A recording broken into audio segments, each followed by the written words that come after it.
జగిత్యాల జిల్లా మేడ్పల్లి పట్టణంలోని why convention function హాల్లో కార్యక్రమాన్ని మేడ్పల్లి పట్టణ మాల సంఘం కమిటీ ఆధ్వర్యంలో కోరుట్ల నియోజకవర్గంలోని అన్ని గ్రామాల మాల సంఘం ప్రజలు పాల్గొన్నారు. ఈ కార్యక్రమంలో చెన్నూరు శాసనసభ్యులు గడ్డం వివేక వెంకటస్వామి, వర్ధనపేట శాసనసభ్యులు కెఆర్ నాగరాజు పాల్గొన్నారు. ఈ కార్యక్రమంలో వివేక వెంకటస్వామి మాట్లాడుతూ మాలలు గ్రామాలలో సొంకరులుగా నిరటాలుగా తలారీగా గ్రామాలలో పోలీసు వ్యవస్థలు లేనప్పటి నుండి మనమే పోలీసులుగా గ్రామాలకు పనిచేశాం. అలాగే అన్ని కులాలను కలుపుకుంటూ అందరికీ సేవలు అందించారు. కానీ మన కులాన్ని ప్రస్తుతం చిన్నచూపు చూస్తున్నారు. ఇక నుంచి అయినా మనమందరం మాలలమంతా ఏకధాటిగా ఉండి ముందుకు సాగాలని అన్నారు.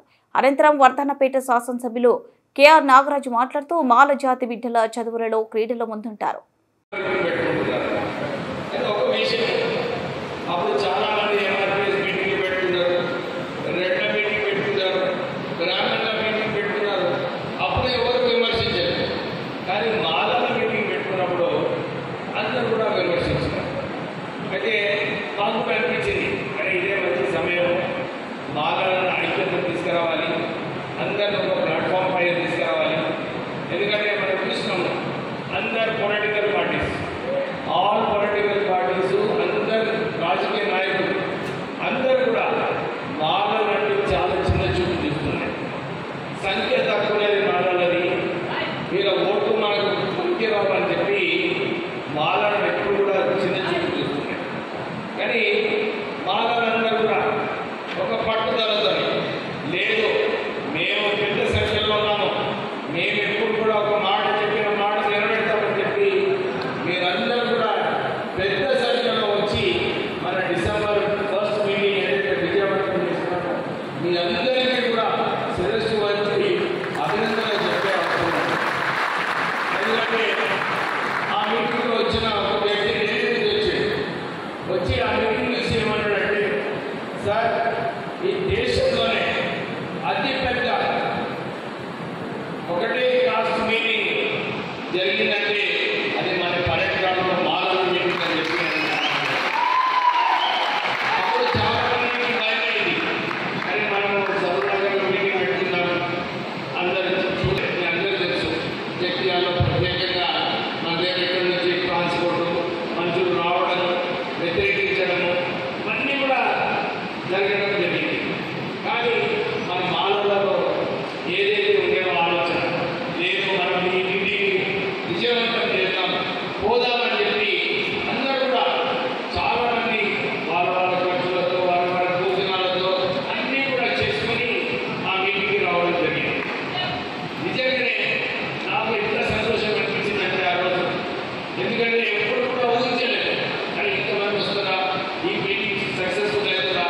ఎందుకంటే ఇప్పుడే రాజేష్ చెప్పినట్టు నా మీద చాలా ఒత్తిడి ఉండేది.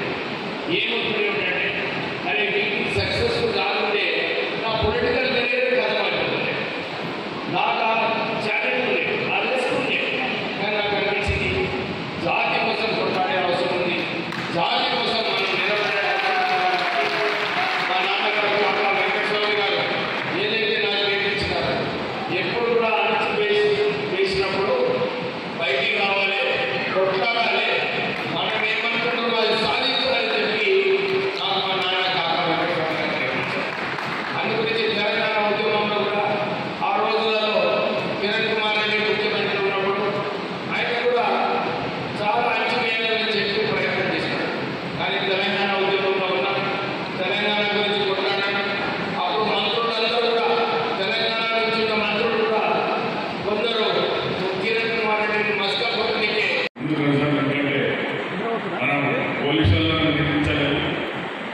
సుప్రీంకోర్టు గైడ్లైన్స్ ప్రకారంగా వచ్చిన తీర్పు ప్రకారంగా 7 years లోపల ఉన్న శిక్షలన్నిటి కూడా పోలీస్ స్టేషన్ వేయవలసిందనేది సుప్రీంకోర్టు గైడ్లైన్స్ కారణంగా ఏదైతే 1959 వచ్చిన యాక్ట్ ఎస్సీ ఎస్టీ అట్రాసిటీ యాక్ట్లు దాన్ని తూర్పుపడ్డాయి, నీరుగార్చబడ్డాయి. కాబట్టి దానిపైన తప్పనిసరిగా 7 years బిలో ఉంటేనే 7 years పై అంటే శిక్ష ఆరోపణ అంటే 10 years ఉంటే పోలీసులకు జైలు పంపడం జరుగుతుంది. 7 years బిలో అంటే కొన్ని ఇప్పుడు ఇండియన్ కూడా వచ్చేసి భారతీయ న్యాయ సంస్థ అని అది భారతీయ జనతా పార్టీ యొక్క మనందరికీ తెలుసు.